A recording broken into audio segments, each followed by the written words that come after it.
this is Dodger and you're watching my show.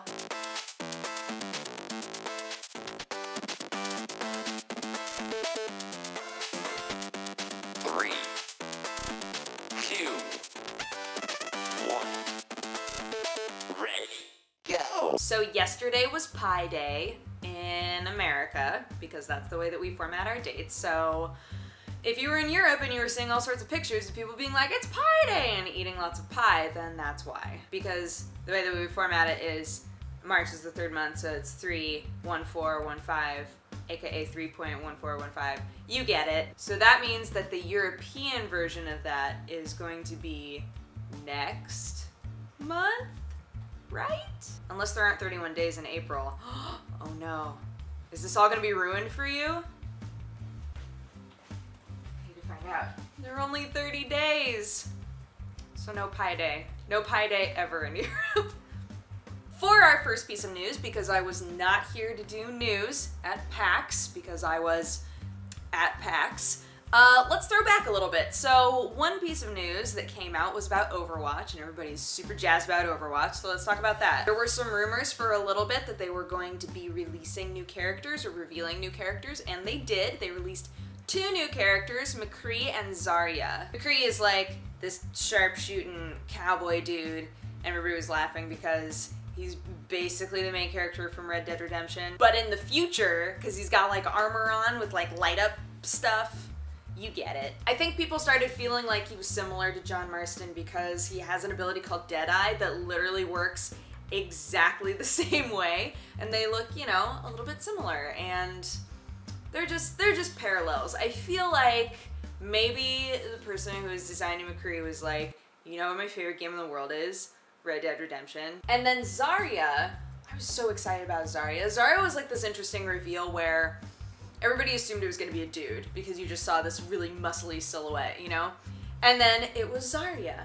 And Zarya is like this ripped tank girl. And I was so jazzed. There still has been a little bit of controversy about her though. Not because she's ripped, because of course people have been saying for so long, like, please, please, please, please, please, give us characters that have different body types, give us ripped women, give us wafy men, like we want all of these. But they like fought stereotypes with stereotypes in a weird way. They were like, here's Zarya, look, she's ripped and she's got like cool pink hair and she's awesome and she's a tank.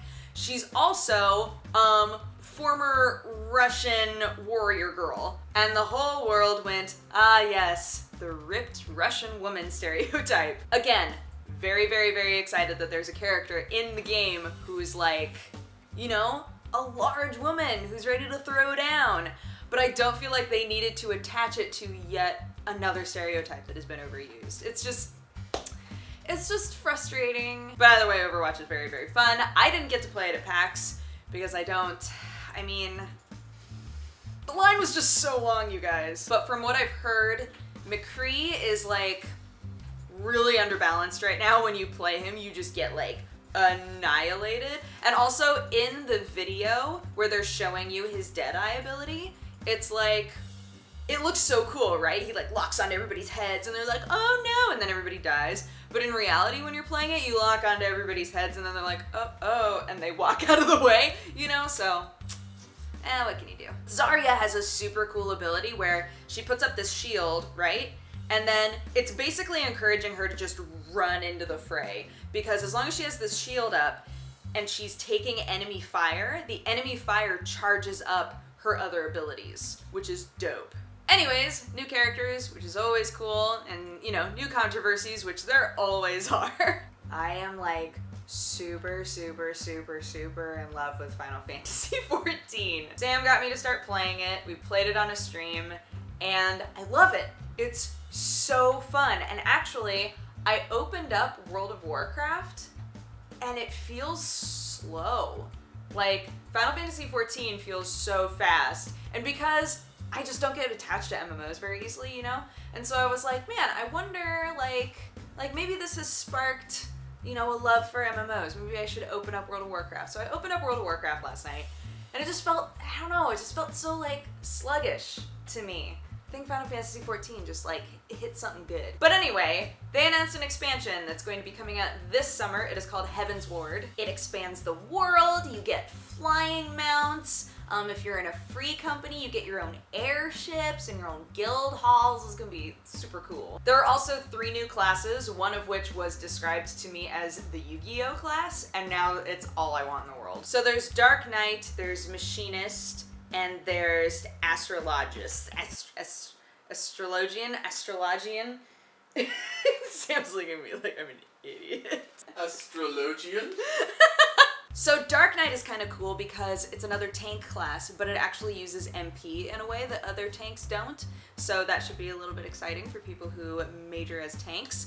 And then Machinist uses, I mean, it's kind of what you would expect. They're a ranged DPS. They have all of these different machines and things that can help buff the team and help buff them and that sort of stuff. And then Astrologian is the Yu-Gi-Oh class. So it's similar to like a white mage where it buffs people, heals people, things like that. But it sounds like it's kind of random. You have to like legit believe in the heart of the cards. You like draw cards and then you use them. And it's very, very different from any other class in the game.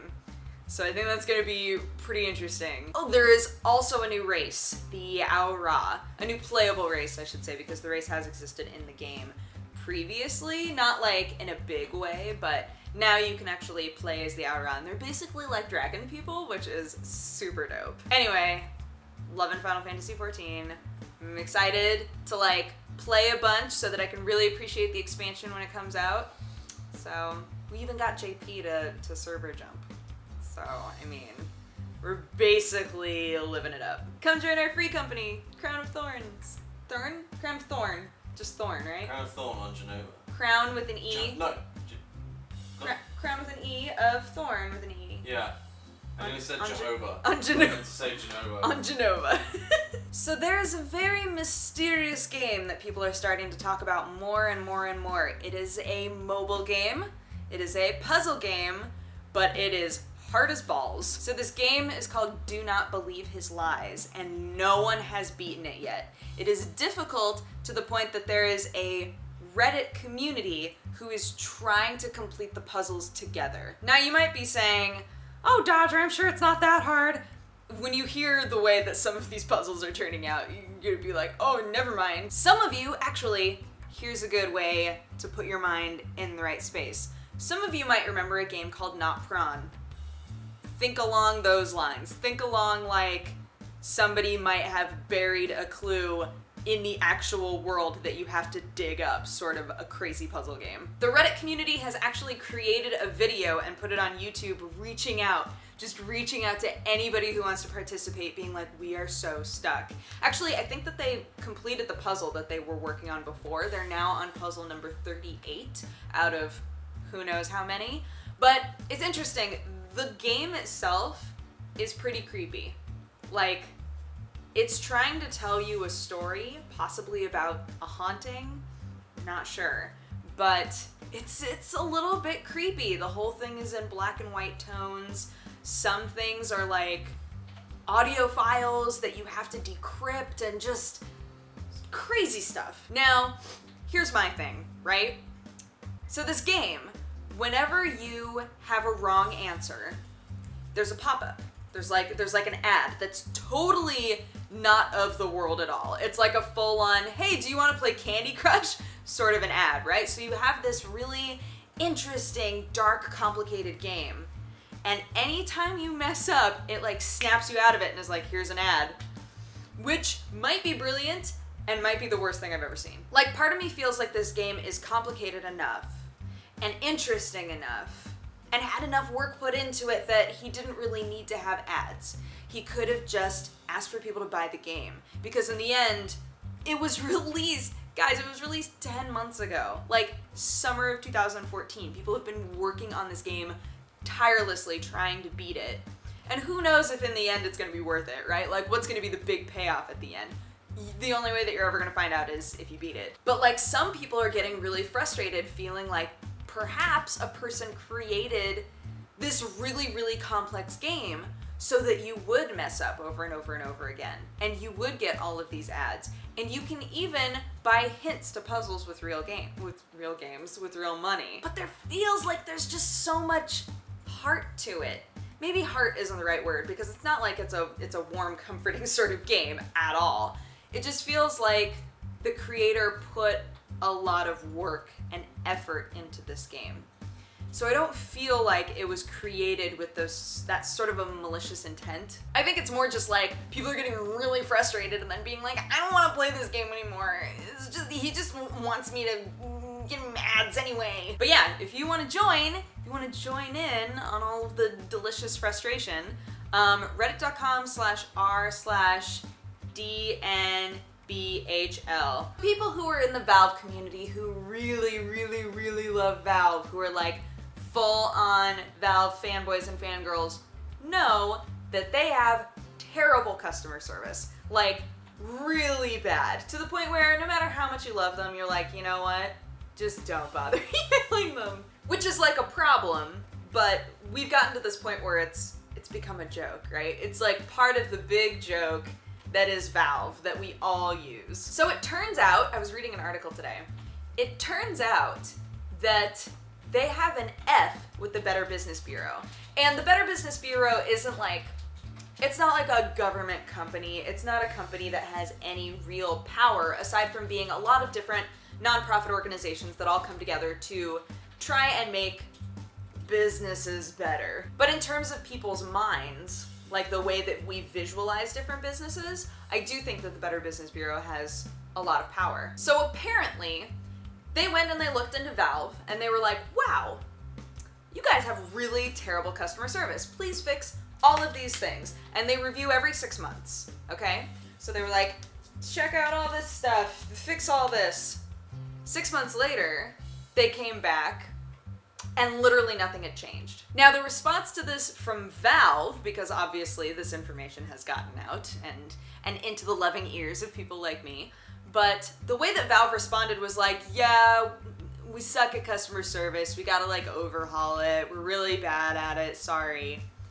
And for some people that's enough. Like, thanks Valve, thanks for apologizing. But again, to people like me, who this information has gone into my loving ears and jumbled up in my brain and I've been thinking about it a little bit, for me, 6 months of like complete negligence when asked to fix a thing seems strange, regardless of whether or not you care about the Better Business Bureau, right? Like Valve has openly said Better Business Bureau isn't really a priority of ours. But like to say, yeah, we need to fix that stuff. Once it's pointed out to you by a system like the Better Business Bureau, an organization like the Better Business Bureau, and 6 months later you're like, we haven't worked on any of that stuff. What? You could say that some of the things people are going to complain about are not things that can be fixed by Valve, and here's why I say that.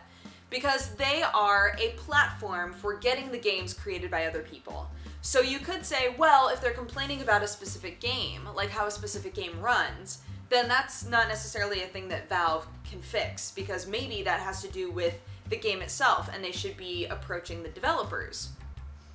But when there are hundreds and hundreds and hundreds and hundreds of messages that are just not being responded to at all, that's a problem. Like, even if you could say, well, maybe they couldn't fix the problem, all right, they still need to respond. That's what customer service is. So yes, to me, as a critic of the games industry, actually I don't want to be labeled that way. I'm not a critic, I'm just a guy. I'm just a person in my house talking about stuff. But as a person who reads a lot and talks a lot about the games industry, the response of, yeah, sorry, feels like a dude in college who got told, hey, I know that you're here on a baseball scholarship, but we need you to do better in math. And he's like, yeah, I know.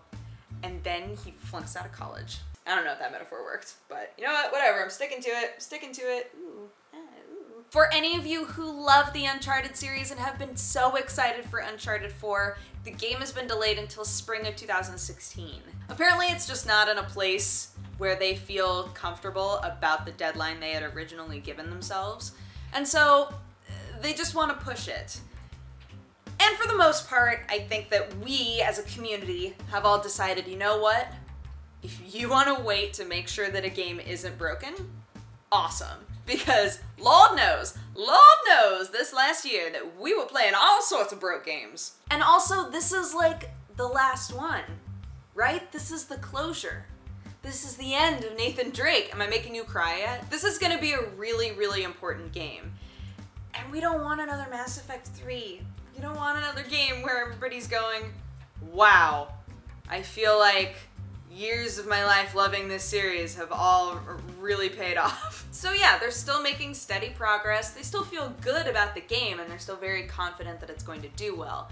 They just want to make sure that they take the time to make it beautiful and wonderful for all of you that love that Nathan Drake. So lots of people have really loved Dying Light. However, for those few who just felt like it was too easy somehow, they've created an even harder mode. A much, much harder mode. The new hard mode in Dying Light actually ups the difficulty by a lot. It does a lot of things. You can't use med kits. You have to heal over time. Your survival sense is diminished, so you can't see if you've left any loot behind. You can no longer detect which zombies are going to be the tougher zombies on the map. All of your weapons and your gear breaks down really, really fast. And you know, like the obvious things, like zombies are really hard to kill and a lot tougher. I actually find it kind of hilarious when people really take offense to specific difficulty modes. Like, wow, why do we need a difficulty mode that's that easy? Like, that is an affront to me as a gamer. As though there isn't a difficulty mode that you can use to enjoy the game just as much. I think when you take your game and you pull everything down and you can't change it, that's when it's frustrating. So like, we were talking a lot about DMC on the podcast, and I was saying everybody who complained about DMC was a big old baby and that game was fine, and it wound up being really fun. And the response to that was, well, but for the people who really loved the series before, the combat was dumbed down. So in that situation, the frustration there made a lot of sense because there were people who were very invested in the series, and yeah, we can always say, just go back and play the old ones, but, you know, they saw their favorite series being pulled down with no way to reverse it. And I think when you do that, it's sort of frustrating. But if you're going to give different difficulty modes, if you're going to say, all right, here's a super easy mode where, you know, if you don't play games very often, but you still want the experience, play that. And if you really love games, here's like a hard mode and a normal mode and a crazy difficult mode, you know? I don't think that there's any reason to ever be upset about that. I literally can't find a negative to that because it's making games more accessible, and for some reason the word accessible can sometimes be a weird button word where people are not wanting their games to be accessible. They want their games to be, you know, games for them, but guess what? You can still play it, and your little brother can still play it and enjoy it. Meh. Anywho, that is my show. Thank you so much for watching. If you have a positive or a negative response, feel free to leave it in my comment section. And if you would like to have coffee with me, I am still on hiatus, but I've been putting up a video on there every now and then. So if you want to go hang out there, we'll link somewhere maybe.